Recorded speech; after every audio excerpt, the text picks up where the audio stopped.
Hello viewers and welcome to another episode of the Enoch generation, a generation that walks with God. In our studios today we have with us Dr.Geetha Prasad, a gynecologist by profession. She's been working in the government service, she's been working abroad, and she's still into, it's a combination of medicine and ministry. So she has a beautiful journey with Jesus and she's here with us to share her journey.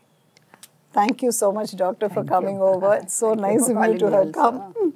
I know you're so busy, but still you were able to make the time for this. You've been born and brought up in a Christian household. Yes, so where and when did your journey with Jesus begin? Actually, I was born in Tanjavur, Tamil Nadu, but totally I was brought up in Chennai. Okay. Because my parents were working in Chennai. Okay. So who introduced you to Jesus as a little child? My parents, Okay. obviously, because it's a contemporary Christian family. And they gave me education in a Christian school, Bain School, CSI Bain School. And I continued my education in Benting School, that is also a Christian school. Okay. So totally I was in a Christian environment. Yeah. So Jesus was introduced to you right from your birth. Yes. You just knew him as who he is. And how was it at home regarding your Bible reading or prayer and all those things? My parents were religious. They were very simple and religious people. To say my mother was very religious. My father used to be, he doesn't show it out. Okay. But my mother was obvious in everything. She used to conduct prayers in my house. Right from beginning, we had prayers. And very correctly, they'll send us to Sunday school. We had Sunday schools in the afternoon, Sunday afternoons. Oh, so this is after Sundays, church? After church, in the afternoons. And so we used to be engaged fully in the afternoons. And then, of course, they don't pressurize. Actually, I don't think they pressurize me into reading Bible or praying. But we had a routine. We had a routine of starting the day with the prayer and then reading some part of the Bible and going to a Christian school. So the assembly will start with the Christian prayer and the whole atmosphere will start with the Christian atmosphere only. So I was really blessed and privileged to have such an environment. But that's a real blessing. Blessing, because, definitely it was a blessing. You've simply grown up in an atmosphere where Jesus was the fulcrum of everything. Yes. And you said you come from a mainstream environment. How is it that you were having these prayer meetings and all that at home? Because mainstream environments generally don't encourage these things much. My, both on my mother's line and father's line, we had pastors. Okay. Pastors. My mother's two maternal uncles were Luther mission pastors. Okay. And my father's side also, my my grandfather was a very staunch worker in every church. He used to read the first lesson in the Bible. He used to assist the pastor every day, Sunday. More like a deacon. Because, more like a deacon. But he was a Tahsildar of Tanjavur. Okay. In spite of that, I remember him late only. So he used to do that. He was also very simple. That time we had British pastors itself. Okay. Actually, he was working with a British pastor. The late the Englishman. So those memories are really fresh in my mind. But when for a few years, I saw them doing that because they all left to the eternal board early. So because of that, I think it just moved generation after generation. But maybe it was, as a routine we did it. Okay. Maybe not very into depth as we have now. You have to do, it's sort of like routine. You start the day with prayer and then how much of depth we had and how much of closeness we had with God, I don't know. I can't say for sure. Okay. So it was more like ritualistic. Ritualistic, probably. But I think that's also necessary as a foundation for us to build on later in life. So then, as you said, you've been reading the Bible regularly, going to church or Sunday school. Did you have any encounters with God or, something that, stirred the Holy Spirit within you? Yeah, because I used to, God gave me privilege in the sense I used to have rank first in school. Okay. So anytime I had any problem with that, I will go to God straight away to Him and pray sincerely that time. So more like a competition. Okay. I was more closer to God because of the competition. You didn't want to give up the first Yes, place. that's the reason maybe. I had very good Christian friends. Okay. That is another thing what God did in my life. Very, very good Christian friends. Till today, I can name some of them. Till today, I'm having contact. Wow, that's nice. School friends, I still have contact. That's really nice. So you must be knowing Brother Augustine in music. Yeah. Celine Augustine is my classmate. Okay, that's really nice. So you were always surrounded by a good Christian atmosphere. Good Christian atmosphere. And this competitiveness inside you made you search for the Lord. So was it like you didn't do well at some point of time that you needed his assistance, or how exactly was it? No, not that way. I didn't want to give up the first place. That's all. Only that. From the beginning, I was a good student. Okay. So this went on for you, but did you have any personal encounter with God, or something that was dramatic that changed your life, or made you go deeper into the Lord, or something like that? One of my sickness that I had severe tonsillitis, septic tonsillitis. Okay. That time I had to undergo surgery. So this was as a child? As a child. 8 years maybe, 8, 9 years. And one of my sisters, cousin sister was a doctor in GH. She only took care. But I remember my parents saying that maybe 10, 12 were operated that day. And everybody got discharged. I was not. I was the first to be operated, but I didn't recover at all. Oh my God. I was the one to recover very late. So everybody was in prayers. And when I woke up, then they told me, really, God has given you a miracle. I mean, it's life again. Oh, from the anesthetic effect you didn't recover? Yes, from the anesthetic effect. It took a long time for me. So that time, I remember going to God closer.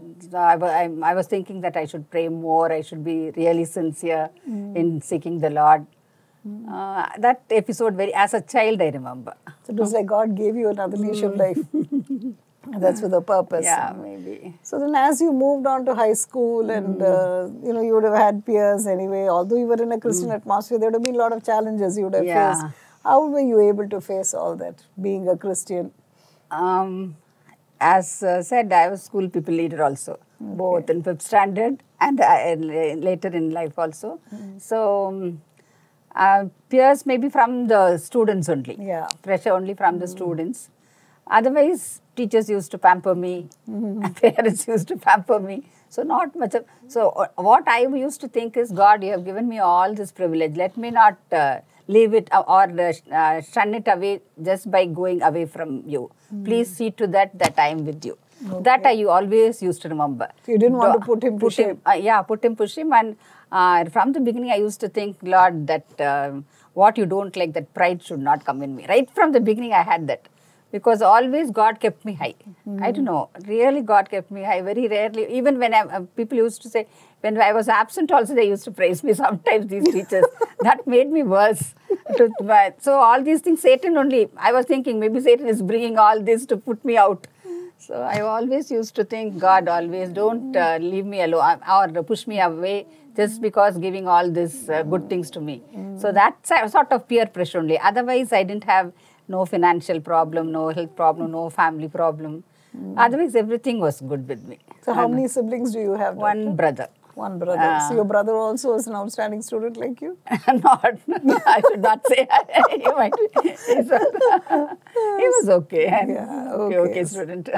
So good. Anyway, then, so you decided that you wanted to become a doctor, or just No. Actually, I didn't decide. I didn't have a clear-cut goal that I should become a doctor, but I preferred to be a doctor. I preferred, if I could get it, I preferred to be a doctor.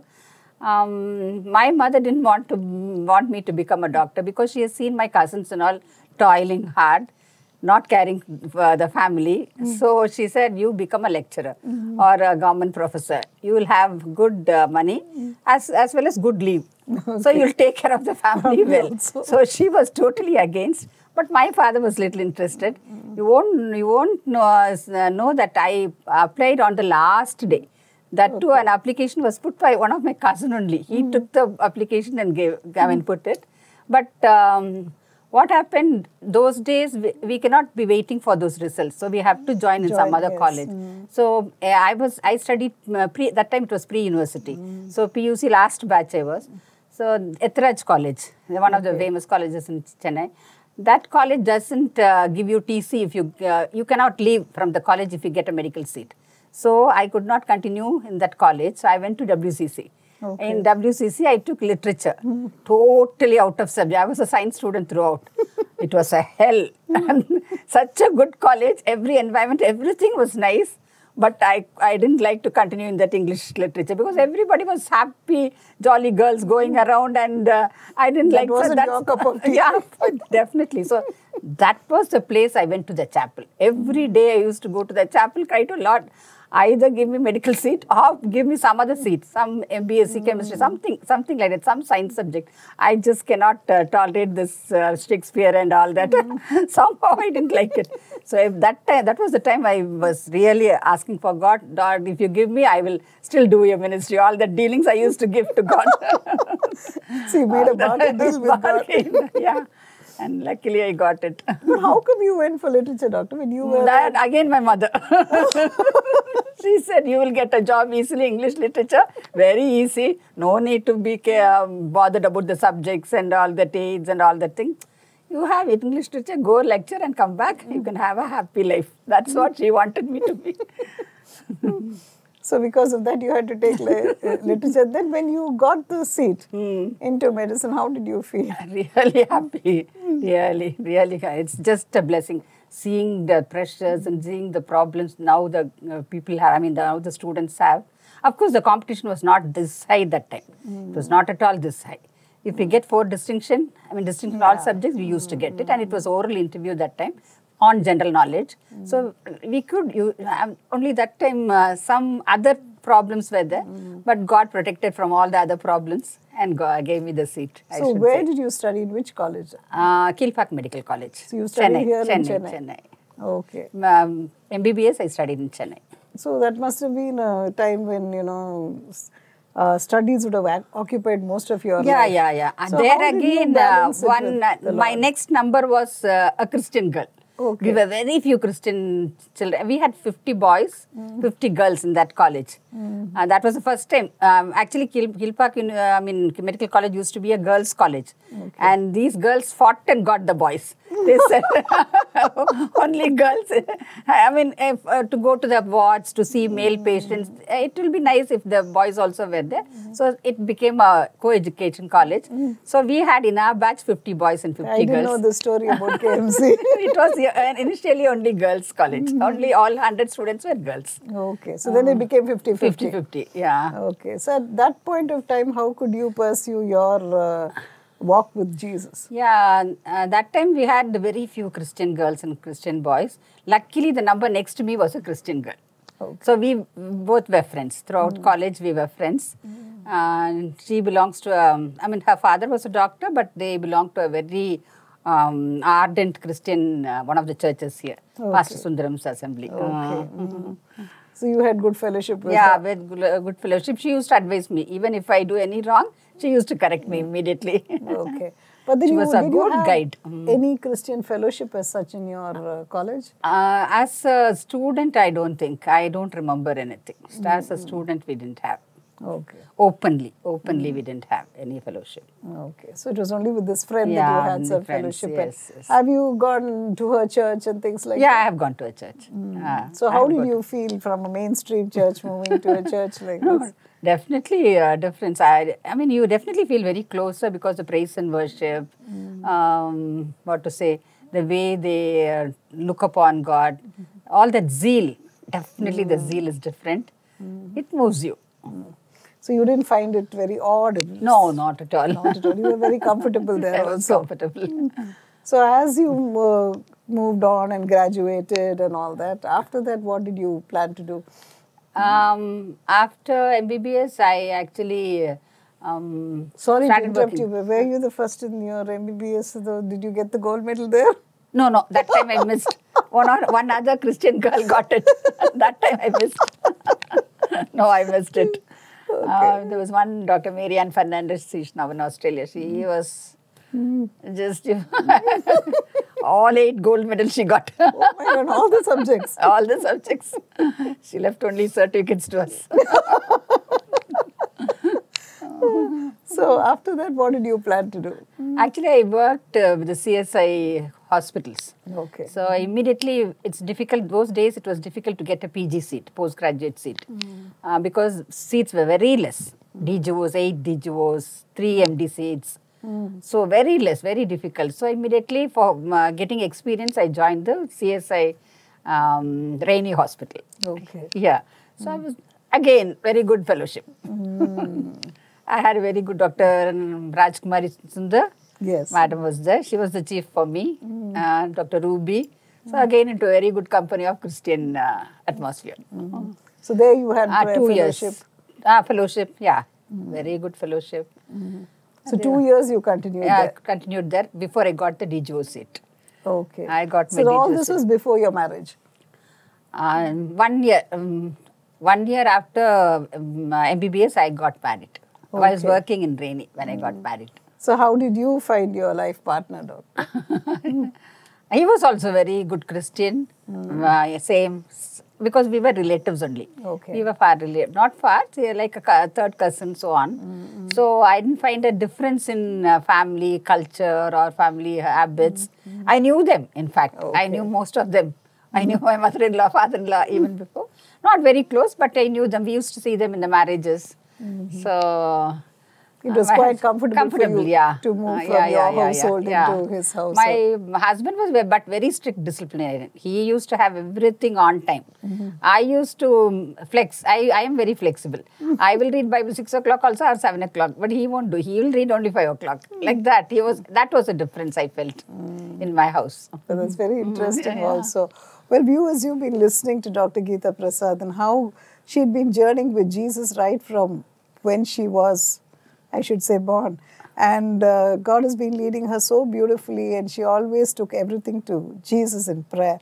So God was so faithful to her and helped her to complete her MBBS and to find her life partner as well. So, well, you and I, we would just trust in Jesus. We would just make him our everything and all and take every care of us to him. Definitely, you and I will always remain the head and not the tail. So till we meet in the next episode, it's a goodbye and God bless.